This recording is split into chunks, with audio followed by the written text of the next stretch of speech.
नमस्कार, FM news में स्वागत है आपका। मैं मनीषा और बात सबसे पहले दिल्ली के मुख्यमंत्री अरविंद केजरीवाल की, जो इन दिनों पंजाब के दौरे पर हैं। आज दूसरे दिन उन्होंने अमृतसर में पंजाब के शिक्षा में बड़े सुधार की बात कही है, लेकिन इससे पहले कल उन्होंने पंजाब में महिला मतदाताओं को लुभाने का बड़ा दांव खेला है। मोगा की रैली को संबोधित करते हुए उन्होंने घोषणा की कि 2022 में अगर पंजाब में आम आदमी पार्टी की सरकार बनती है तो वहां 18 साल से अधिक उम्र की महिलाओं को 1000 रुपए हर महीने देंगे। अगर किसी परिवार में 3 महिला सदस्य हैं तो प्रत्येक को 1000 रुपए दिए जाएंगे। साथ ही उन्होंने ये भी कहा कि दुनिया का सबसे बड़ा महिला सशक्तिकरण कार्यक्रम होगा। इस दौरान उन्होंने बहुत इमोशनल बयान दिए। उन्होंने कहा कि मैं बहुत सारी ऐसी लड़कियों को जानता हूं जो कॉलेज जाना चाहती हैं, लेकिन उनके पिता के पास पैसे नहीं हैं। अब वो कॉलेज जा सकेंगी। कई बार किसी बेटी का मन करता है कि नया सूट खरीद लूं, लेकिन पिताजी के पास पैसे नहीं होते। अब उसको चिंता की जरूरत नहीं है। हाउसवाइफ अपने पति से पैसे मांगती हैं, लेकिन पति पैसा नहीं देता। अब उनको भी पति का मुंह देखने की जरूरत नहीं है। अब महिलाएं अपने इस भाई से पैसे ले सकती हैं। माताएं तरह तरह से कैसे बचाकर पैसे इकट्ठा करती हैं, लेकिन मोदी जी ने 4 साल पहले नोटबंदी करके बेड़ा गर्क कर दिया। अब ये तमाम बातें अरविंद केजरीवाल ने अपनी रैली में बोली हैं और एक बड़ा मास्टर स्ट्रोक अरविंद केजरीवाल की तरफ से खेला गया है इस पूरे मुद्दे पर। वहीं उन्होंने पंजाब के मुख्यमंत्री चरणजीत सिंह चन्नी पर भी तंज कसा। उन्होंने कहा कि पंजाब में एक और नकली केजरीवाल घूम रहा है, जो वादा करके मैं जाता हूं, 2 दिन बाद वही वादा आके दोहरा देता है। लेकिन अरविंद केजरीवाल ने दावा किया कि जो वादे वो करते हैं वो पूरा करते हैं। हर घर को 300 यूनिट बिजली दी है, 24 घंटे बिजली आपूर्ति की है, सरकारी अस्पताल में उपचार और दवाएं निःशुल्क मुहैया भी कराई हैं।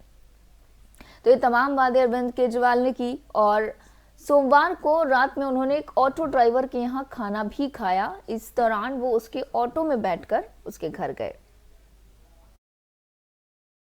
आम आदमी पार्टी की पंजाब में सरकार बनेगी।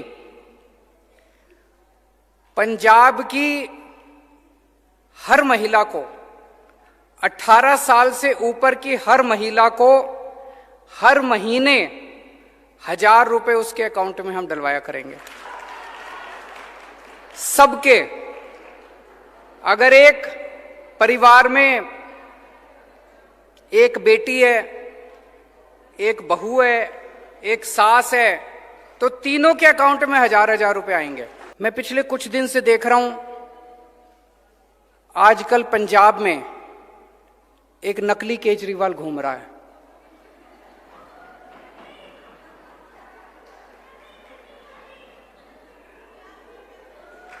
एक नकली केजरीवाल घूम रहा है।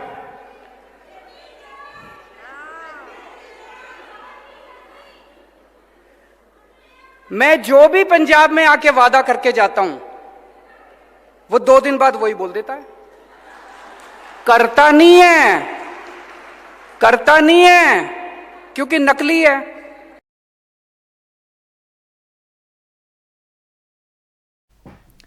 तो अरविंद केजरीवाल ने तमाम लोक लुभावन वादे किए हैं और उन्होंने इन लोक लुभावन वादों को करके पंजाब में अपनी जमीन तलाशने की कोशिश की है। पंजाब में कुल 2 करोड़ से अधिक मतदाता हैं। महिला मतदाताओं की संख्या करीब 1 करोड़ है, यानी एक जो बड़ा जनसंख्या है उस पर अरविंद केजरीवाल ने सीधे अपना पासा फेंका है। केजरीवाल के वादे को लेकर भी बड़ा सवाल उठा है। जो तमाम पार्टियां हैं वो ये सवाल कर रही हैं कि आखिर जितने पैसे बांटने का अरविंद केजरीवाल ने वायदा किया है उसका बजट कहां से आएगा, सरकारी खजाने के बोझ की भरपाई कहां से होगी। ये तमाम सवाल हैं जो अरविंद केजरीवाल से पूछे जा रहे हैं। राजनीतिक दलों ने मतदाताओं को रिझाने की कोशिश शुरू कर दी है। सिर्फ अरविंद केजरीवाल ही नहीं बल्कि प्रियंका गांधी भी महिलाओं को साथ लेकर बढ़ने की बात कह रही हैं। प्रियंका गांधी भी कह रही हैं बेटी हैं और लड़ेंगी। तो तमाम जो राजनीतिक पार्टियां हैं वो अपनी अपनी तरह से घोषणा कर रही हैं। हर दिन नई घोषणा करने की होड़ तमाम राजनीतिक पार्टियों में लगी हुई है। पंजाब की अगर हम बात करें तो पंजाब में 2 करोड़ से अधिक मतदाता हैं और महिलाओं की संख्या इन पूरे वोटरों की आधी है, यानी 1 करोड़ मतदाता जो हैं वो महिलाएं हैं।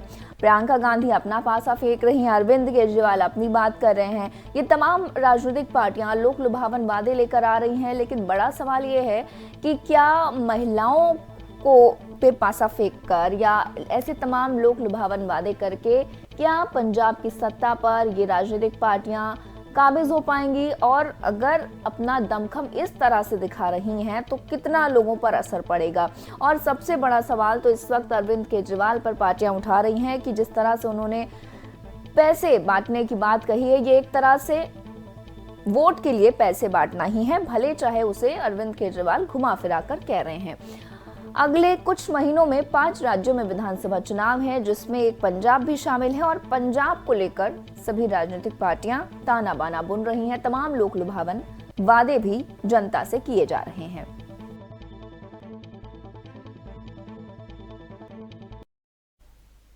कांग्रेस नेता मनीष तिवारी अक्सर अपने बगावती तेवर को लेकर चर्चा में रहते हैं। अब मनीष तिवारी की एक किताब ने फिर से विवाद को हवा दे दी है। माना जा रहा है कि कांग्रेस के वरिष्ठ नेता और पूर्व केंद्रीय मंत्री मनीष तिवारी ने साल 2008 में मुंबई में हुए आतंकी हमले को लेकर बड़ा बयान दिया है।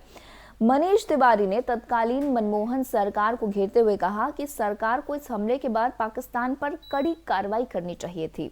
मनीष तिवारी ने 26/11 को लेकर अपनी आने वाली किताब में बयान दिया है। मनीष तिवारी ने अपने आने वाली किताब 10 फ्लैश पॉइंट्स 20 ईयर्स में सवाल उठाते हुए लिखा कि 26/11 के हमले के वक्त देश को कड़ी कार्रवाई करनी चाहिए थी।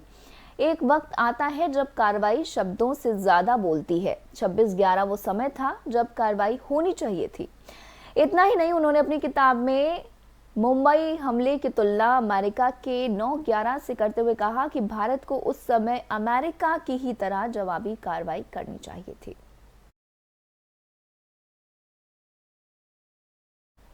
भारतीय सेना का शौर्य किसी से भी छुपा नहीं है। कड़ाके की ठंड हो या कोई भी मुसीबत, दुश्मन के मंसूबों के परखच्चे उड़ाने के लिए जवान हमेशा सरहद पर तैयार रहते हैं। भारतीय किसानों की शहादत को देखते हुए राष्ट्रपति भवन में रक्षा अलंकरण समारोह का आयोजन किया गया। इस मौके पर वीर सैनिकों को वीरता मेडल से नवाजा गया। राष्ट्रपति रामनाथ कोविंद ने गलवान घाटी की हिंसा में वीर गति को प्राप्त हुए सैनिकों को वीरता मेडल से नवाजा। इस दौरान उन्होंने लद्दाख में गलवान घाटी में ऑपरेशन स्नो लेपर्ड के दौरान जान गंवाने वाले कर्नल संतोष बाबू को मरणोपरांत महावीर चक्र से सम्मानित किया। राष्ट्रपति रामनाथ कोविंद ने उनकी मां और पत्नी को पुलिस पुरस्कार दिया। कार्यक्रम में जम्मू कश्मीर के केरन सेक्टर में एक आतंकवादी को मारने और 2 लोगों को घायल करने के लिए 4 पैरा स्पेशल फोर्स के सूबेदार संजीव कुमार को भी मरणोपरांत कीर्ति चक्र से सम्मानित किया गया। राष्ट्रपति रामनाथ कोविंद से उनकी पत्नी को यह पुरस्कार सौंपा गया।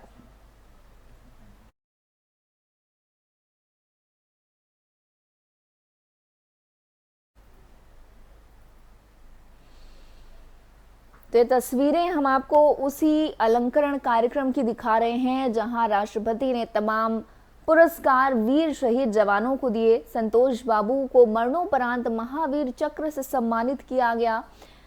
रामनाथ कोविंद ने उनकी पत्नी और मां को ये पुरस्कार दिया। आपको बता दें कि संतोष बाबू ऑपरेशन स्नो लेपर्ड का हिस्सा रहे थे। उन्होंने चीनी सैनिकों के साथ जमकर लोहा लिया था।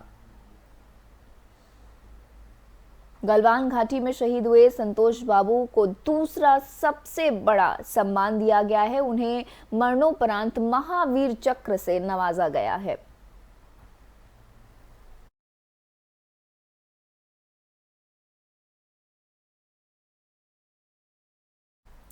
और अब बात उत्तर भारत की, जहां धीरे धीरे मौसम का मिजाज बदलता जा रहा है। उत्तर प्रदेश के मौसम में भी हर स्तर पर बदलाव देखने को मिल रहा है। मौसम विभाग ने सूबे में पछिया हवा चलने का अनुमान लगाया, जिसकी वजह से तापमान में भारी गिरावट आ सकती है। इसका असर ठंड के रूप में महसूस भी हुआ। 30 नवंबर तक शीतलहर की आशंका जताई जा रही है। दूसरी तरफ प्रदेश के अलग अलग शहरों के तापमान में उतार चढ़ाव जारी है। आने वाले दिनों में कई जगहों पर तापमान 2 से 3 डिग्री तक जाने का अनुमान लगाया जा रहा है।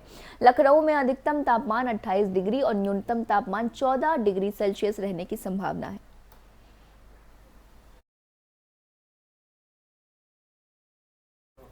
बुलेटिन में वक्त एक छोटे से ब्रेक का, जल्द वापस आते हैं।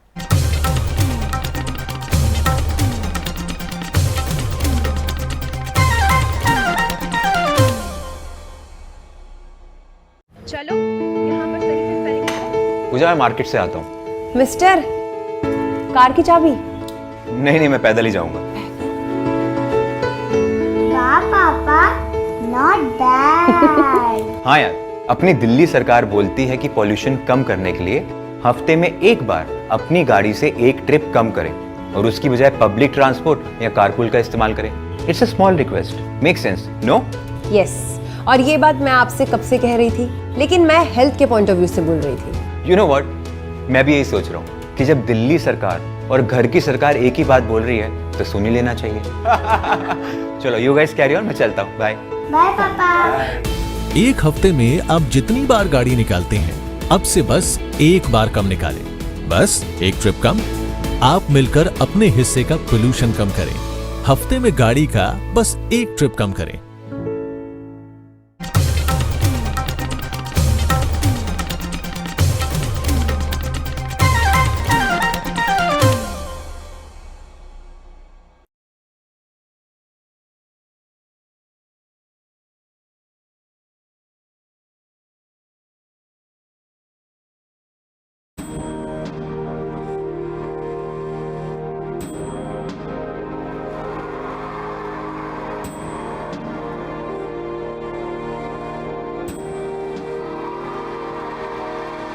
अब बच्चा बच्चा देशभक्ति पढ़ेगा, अब बच्चा बच्चा देशभक्त बनेगा।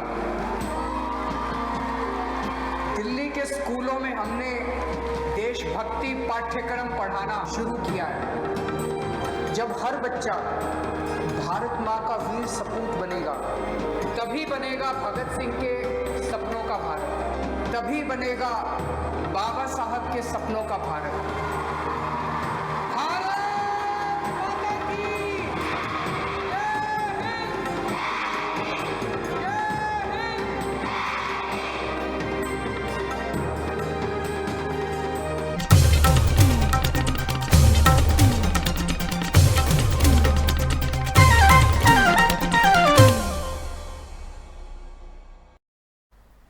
ब्रेक के बाद एक बार फिर से आपका स्वागत है और अब बात यूपी के प्रदूषण की, जिसका कहर लगातार बढ़ता जा रहा है। प्रदूषण की वजह से लोगों के फेफड़े काले हो रहे हैं।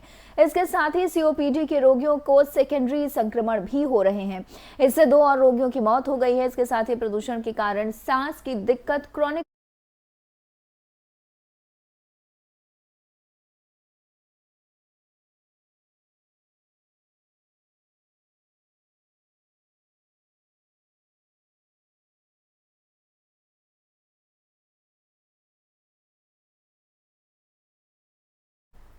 और अब बात एशिया के सबसे बड़े एयरपोर्ट के रूप में विकसित हो रहे नोएडा इंटरनेशनल एयरपोर्ट की, जिसका शिलान्यास 25 नवंबर को होना है।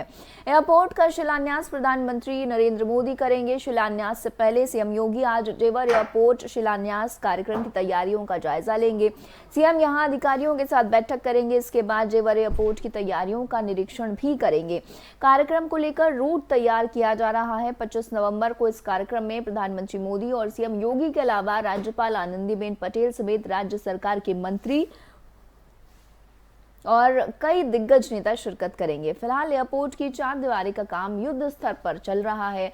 एयरपोर्ट के निर्माण के लिए करीब 1334 हेक्टेयर की जमीन अधिकृत की गई है। एयरपोर्ट का निर्माण कार्य 2023 से 2024 तक पूरा कर लिया जाएगा। इस समय सीमा में जनता के लिए एयरपोर्ट शुरू करने का लक्ष्य रखा गया है। 2024 में नोएडा इंटरनेशनल एयरपोर्ट की पहली हवाई पट्टी तैयार हो जाएगी, जिससे पहली उड़ान भी भरी जा सकेगी।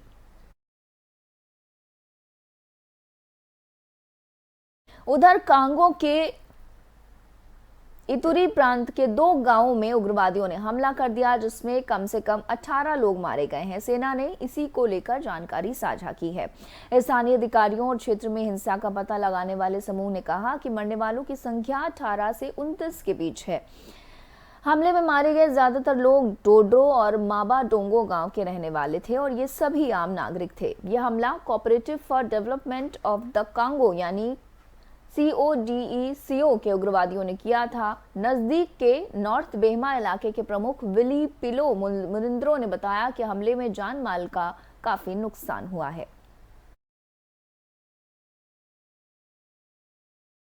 और अब बात बुल्गारिया की, जहां के पश्चिमी हिस्से में हवाई हिस्से में उत्तरी मैसेडोनिया नंबर प्लेट वाली एक बस में अचानक भीषण आग लग गई। आग लगने की इस घटना में कम से कम 45 लोगों की मौत हो गई। मरने वालों में बच्चे भी शामिल हैं। आग की चपेट में झुलसने वाले 7 लोगों को राजधानी सोफिया के एक अस्पताल में भर्ती कराया गया है। वहीं गृह मंत्रालय में अग्नि सुरक्षा विभाग प्रमुख निकोलाई निकोलवी ने मीडिया को इसकी जानकारी दी। मरने वालों में नॉर्थ मैसेडोनिया के लोग भी शामिल हैं।